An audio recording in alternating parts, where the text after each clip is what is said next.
अस्सलाम वालेकुम स्टूडेंट्स, मैं हूं आपका टीचर मुहम्मद हसन गुरेज। आज हम स्टार्ट करेंगे एफएससी मैथमेटिक्स सेकंड ईयर का चैप्टर नंबर 3 इंटीग्रेशन का है। एक्सरसाइज 3.5 है।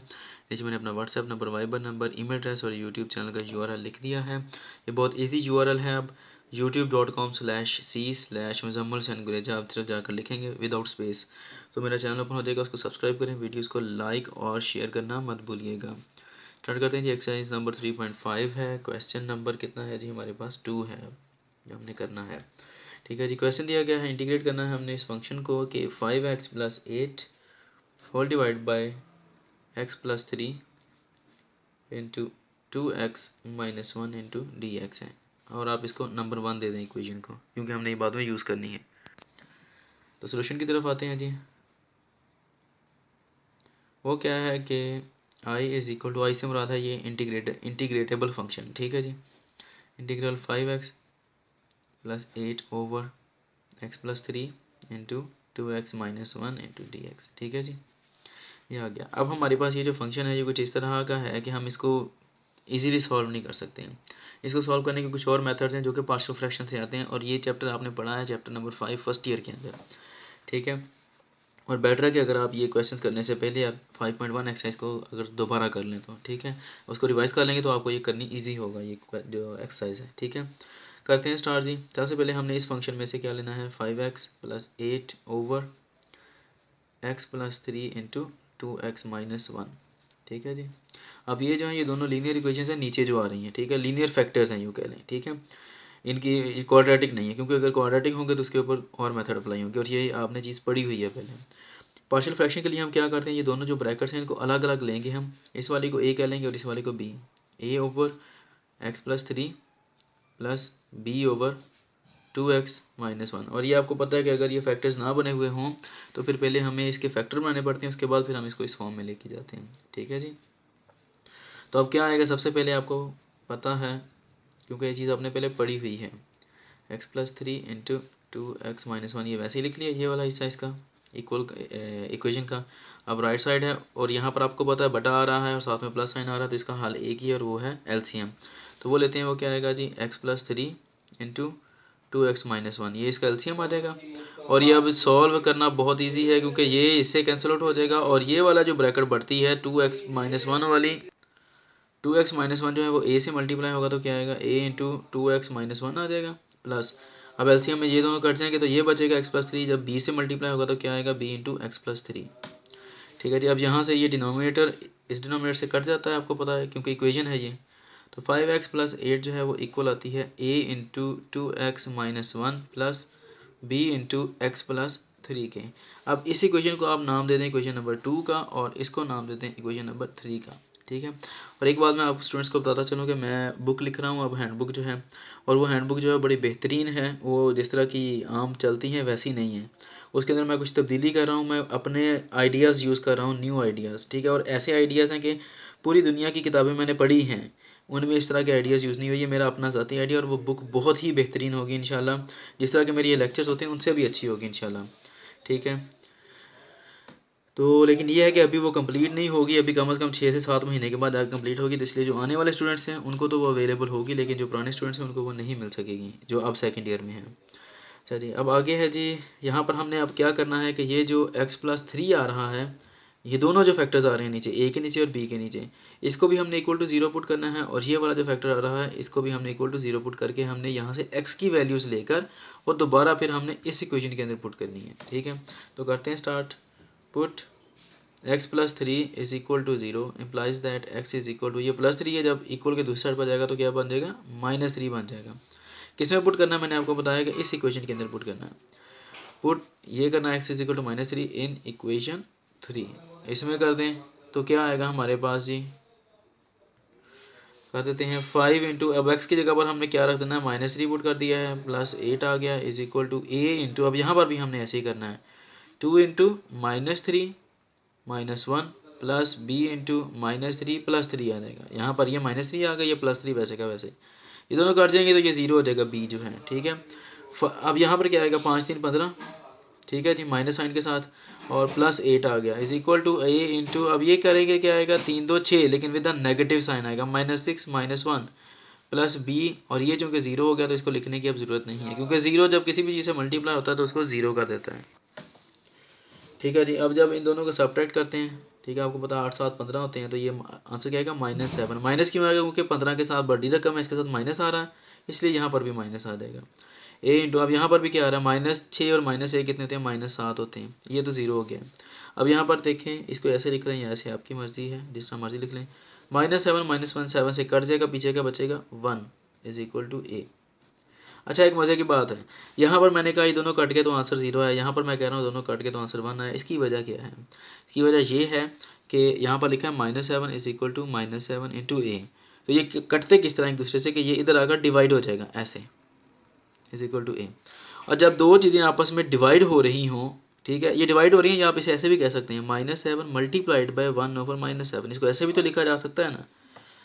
तो जब दो चीज़ें आपस में मल्टीप्लाई हो रही हों, इनको आपस में काटा जाता है, दोनों एक जैसी कट जाएंगी ना, तो आंसर हमेशा हमारे पास क्या आता है, मल्टीप्लिकेटिव आइडेंटिटी आती है। ठीक है, और मल्टीप्लिकेटिव आइडेंटिटी क्या आ रही है, 1 आ रही है। ठीक है, तो इसलिए यहाँ पर 1 आता है। ये दोनों थे, ये क्या थे, -3 और +3 थे। ये दोनों कट रहे हैं, लेकिन किस तरह कट रहे हैं कि दोनों में ऐड अप हो रहे हैं, ये प्लस हो रही हैं आपस में। ठीक है, तो जब ये दो चीज़ें आपस में प्लस होकर एक दूसरे को कैंसिल आउट करती हैं, तो उस वक्त आंसर क्या आता है, वो आता है एडिटिव आइडेंटिटी, क्योंकि दोनों ऐड हो रही हैं ना, और एडिटिव आइडेंटिटी क्या है, 0 है, इसलिए यहाँ पर ये आंसर 0 आता है इसका। ठीक है जी।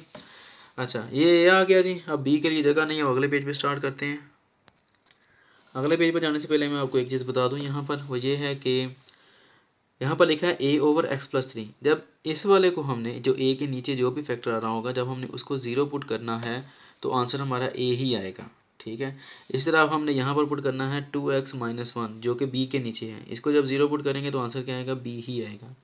ठीक है, लेकिन ये चीज़ चेंज होती रहती है, ये मैं आपको बता दूंगा कहाँ पर ये चेंज होगी। इस तरह ऑपोजिट होती है, जब a वाली पुट करेंगे तो आंसर b का आएगा, वो भी बता दूंगा वो कहाँ पर आता है। ठीक है, अब हमने पुट करना है 2x-1 2x-1 is equal to 0, put 2x-1 is equal to 0, और यहाँ से क्या आएगी अब वैल्यू, यहाँ पर लिख लेते हैं 2x, ये -1 हो जाएगा, क्या हो जाएगा, +1 हो जाएगा। अब यहाँ पर 2 एक्स्ट्रा है, हमें तो x की वैल्यू चाहिए, तो इधर जाकर डिवाइड हो जाएगा, क्योंकि यहाँ पे मल्टीप्लाई हो रहा है, तो ये वैल्यू आ जाती है। अब हमने इसकी जो वैल्यू आ रही है, इसको किट में रखना है, इन इक्वेशन 3 अगेन इसमें रखना है, तो क्या आएगा, 5 इंटू एक्स की जगह पर क्या आ जाएगा, 1/2 प्लस 8 आ गया, is equal to a into, अब यहाँ पर देखें 2 है और मल्टीप्लाई बाय x है, x की जगह पर क्या आ जाएगा, 1/2 -1 प्लस b की जगह पर भी क्या आ जाएगा, x की जगह पर क्या आएगा, 1/2 प्लस 3। ठीक है जी, अब ये मल्टीप्लाई करते हैं 1 के साथ, क्या आएगा, 5/2 प्लस 8। ठीक है जी, इज इक्वल टू, अब यहाँ पर भी क्या है, 2 से 2 कैंसिल आउट हो गया, तो पीछे क्या बचेगा, चूँकि दोनों मल्टीप्लाई हो रहे हैं, मैंने आपको अभी बताया थोड़ी देर पहले कि जब चीज़ें इस तरह मल्टीप्लाई होकर एक दूसरे से कैंसिल आउट होती हैं, तो उस वक्त मल्टीप्लिकेटिव आइडेंटिटी यानी कि 1 आएगा पीछे, 0 नहीं आएगा।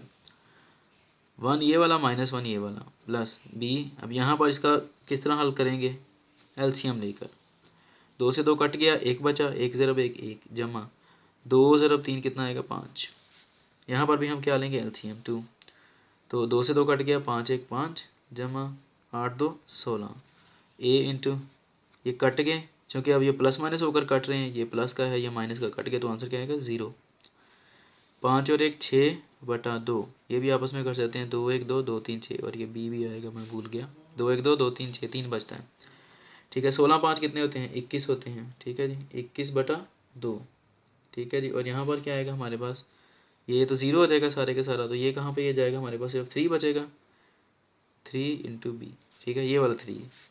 अब यहाँ से आप, हमें क्या चाहिए, b की वैल्यू, तो 3 यहाँ पे एक्स्ट्रा है, तो ये यहाँ पर आकर डिवाइड हो जाएगा, तो क्या आएगा हमारे पास, इसको इधर ले आए तो क्या आएगा जी, 2 0 इधर आ जाएगा, 3 हो जाएगा, इज इक्वल टू b आ गया। यहाँ पर मुझसे गलती हो गई है, वही है कि 3 2 तो 6 होते हैं, मैंने 5 लगा दिए हैं। ठीक है जी, 3 1 3 3 2 6 होते हैं, तो 6 और 1 कितना आएगा, 7 आएगा, 7/2 आएगा, ये कैंसिल आउट नहीं होगा, 7/2 आ गया। ठीक है जी, और यहाँ पर अब क्या आएगा जी, 21/2, ये ऐसे ही रहेगा। ये जब इधर आएगा, ये 7/2 है, इसको मैं हाल दोबारा ही लिख लें, 7/2 इंटू बी। ये जब इधर आएगा तो इसके जो है फ्रैक्शन ये इन्वर्ट हो जाती है, नीचे वाला जो होगा वो ऊपर चला जाएगा और ऊपर वाला जो है वो नीचे आ जाएगा, पीछे क्या बचा, सिर्फ बी। 2 से 2 कट गया, 7 1 7 7 3 21, तो बी हमारे पास क्या आएगा जी, 3। ठीक है जी, अब उसके बाद हमने क्या करना है, इक्वेशन जो हमारे पास 1 थी हमने वो लेनी है, ठीक है। 1 से पहले हम पहले 2 लेंगे, उसके बाद फिर हम इसी में सब्स्टिट्यूशन कर देंगे, ठीक है। इक्वेशन 2 लेंगे, यहाँ पर ए और बी की वैल्यूज़ रखेंगे। ए कितना आ रहा है 1 और बी कितना आ रहा है 3। Put A and B values, put values of A and B लिखते हैं, इस तरह लिखते हैं, आपकी मर्जी है, इन इक्वेशन 2।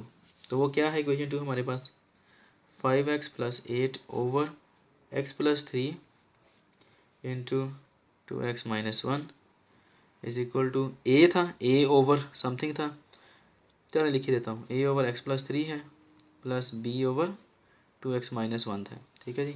तो अब हमने क्या करना है, यहाँ पर a की जगह पर क्या आ जाएगा 1 x + 3 और b की जगह पर क्या आ जाएगा 3 ओवर 2x - 1 आ गया। अब हमने इसको उठाकर क्या करना है, इंटीग्रेट, ठीक है जी। इसको कर दें पुट इन 1, इसको अब दोबारा फिर 1 में पुट करना है, क्योंकि ये वाली चीज़ क्या थी, ये सारी की सारी हमने क्या कर रहे थे, इंटीग्रेट कर रहे थे। 5x + 8 over x + 3 into 2x - 1, ठीक है जी, इंटू dx। और ये किसके इक्वल आया था, ये इसके इक्वल आया था, हमने यही रखा था ना। तो और ये किसके इक्वल आ रहा है, ये इसके। तो अब यहाँ पर हम इसकी जगह पर डायरेक्टली यही रख देंगे कि 1 over x + 3 plus 3 over 2x - 1 आ गया जी, इंटू dx आ गया, ठीक है। अब हमने क्या करना है, चूँकि दरम्यान में प्लस आ रहा है, दोनों को अलग अलग इंटीग्रेट करना है। मैं यहाँ पे कर लेता हूँ, integral 1 over x + 3 dx plus ये 3 कांस्टेंट है तो ये बाहर आ जाएगा इंटीग्रल साइन से, और नीचे क्या आएगा जी 1 ओवर 2x - 1 इंटू dx आ गया, ठीक है जी। अब इंटीग्रेट कर दें, आपको पता है कि यहाँ पर क्या आ रहा है हमारे पास, x है, इसका डेरिवेटिव कंप्लीट करना है ना, ये फार्मूला लगाना है, मैं बता देता हूँ आपको। Integral f' over f(x) into dx, कि अगर जो फंक्शन है उसका अगर ऊपर डेरिवेटिव कंप्लीट हो रहा हो तो ये किसके इक्वल आता है, ये आता है नेचुरल लॉग f(x) के, ठीक है। यानी कि नेचुरल लॉग ले लेंगे हम फंक्शन का, बस ये इसकी इंटीग्रेशन होगी। इसका डेरिवेटिव क्या आता है x + 3 का, मैं यहाँ साइड पे कर देता हूँ। x + 3 का डेरिवेटिव क्या आएगा, d/dx, करके देखें। x का डेरिवेटिव 1 प्लस 3 का 0, ठीक है जी, क्योंकि 3 कांस्टेंट है, पीछे का बचा सिर्फ 1, और यहाँ पर ऊपर क्या आ रहा है 1 आ रहा है ना, तो इसलिए तो इसका तो हो जाएगा उसी वक्त ही सोल्यूशन। नेचुरल लॉग f(x) होता है, अगर डेरिवेटिव ऊपर मौजूद हो, डेरिवेटिव ऊपर मौजूद है 1, तो ये किसके इक्वल आएगी, इसका पूरे का पूरा इंटीग्रेशन किसके इक्वल है, natural log of function. Natural log of function यानी कि x + 3 + 3 ये वाला साइड पे है। अब इसका डेरिवेटिव लें, क्या आता है इसका डेरिवेटिव, 2x + 1 है, इसका डेरिवेटिव लें क्या आएगा 2 कांस्टेंट बाहर आ जाएगा, x का डेरिवेटिव 1, 1 का डेरिवेटिव 0, तो 2 ज़रब 1 2, इसका डेरिवेटिव क्या बनता है 2, इसका मतलब यहाँ पर क्या आ रहा है 1, हमें यहाँ पर अब 2 लाना है ताकि इसका डेरिवेटिव कंप्लीट किया जा सके। उसके लिए हम क्या करते हैं, 2 से डिवाइड कर देते हैं इसको और 2 से ही मल्टीप्लाई, ये देखें 2 से ऊपर मल्टीप्लाई और नीचे डिवाइड हो गया, ओवर 2x - 1। अब ये देखें ना, ये दोनों कट जाएंगे एक दूसरे से, अगर सपोज कटते हैं तो पीछे का बचेगा 3, तो चीज़ तो वही की वही है। हमने ये क्यों किया, क्योंकि हमें ज़रूरत है, हमें ऊपर डेरिवेटिव कंप्लीट करना है। अब ये ऊपर डेरिवेटिव कंप्लीट हो गया है, जगह भी कम हो गई है, इसको यहाँ पे लिख लेते हैं नेचुरल लॉग x + 3 ये वाला, और ये नहीं आना, सीधी सी बात है, ठीक है, ये मुझे गलती से लिखा गया 3 प्लस ये वाला, उसके बाद 3/2 3, और ये 2 जो हमने किया अपने पास है, अच्छा जी, प्लस 3/2 ये लगा दिया। उसके बाद इसकी इंटीग्रेशन क्या आती है, मैंने अभी आपको बताया नेचुरल लॉग ऑफ फंक्शन यानी कि 2x - 1, ये इसका आंसर है जी इस क्वेश्चन का। जगह थोड़ी सी इसलिए मैंने ऐसे कर दिया, उम्मीद है कि आपको समझ लग गई होगी। इसका डेरिवेटिव ऊपर 1 आ रहा है, इस फंक्शन का डेरिवेटिव ऊपर 1 आ रहा है, इसलिए इसका नेचुरल लॉग x + 3 आंसर आ जाएगा। इस फंक्शन का डेरिवेटिव 2 आता है, ये देखें 2 ऊपर मौजूद नहीं है, हमने अपने पास है पे 2 रखा यहाँ पर। जब हमें 2 यहाँ पे रखना पड़ा तो हमें चूँकि इक्वलिटी है, यहाँ पे इक्वल साइन आ रहा है, हमें उस इक्वलिटी को होल्ड करवाना है, लाजमी तौर पर वो वैसे ही है जैसे पहले है। तो हम क्या करते हैं, हम उसको 2 से डिवाइड भी कर देते हैं साथ में, क्योंकि ये दोनों कट जाएंगे तो आंसर तो पहले वाला ही आएगा ना फिर।